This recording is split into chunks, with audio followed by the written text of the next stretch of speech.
এটা নতুন একটা ইউনিক ফল যেটা আমাদের মাদারীপুর জেলায় পাওয়া যায় না, কিন্তু এই বাগেরহাটে দেখতেছি অ্যাভেলেবেল। এই চাচা এটা কি ফল চাচা? এই যে এটা সুন্দরবনের কিনবেন আপনি জিজ্ঞেস করতেছে।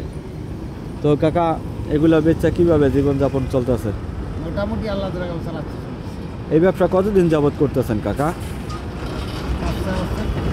5-6 বছর হয়েছে। কি কি বেচতেছেন? ডাব কি কি বেচতেছেন এই জায়গায়?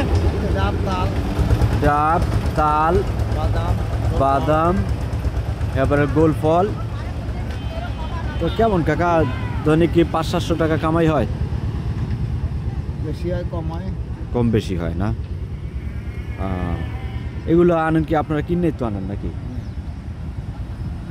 এগুলো কি আড়তে বিক্রি করা হয় না গ্রামে থেকে কিনে আনতে হয়? গাছ ঠিকা কেনেন।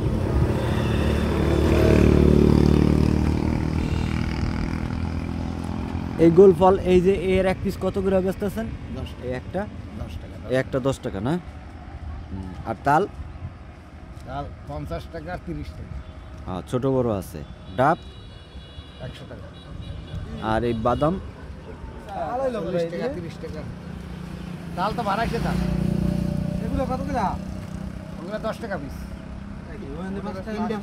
5 টাকা তো 5 টাকা।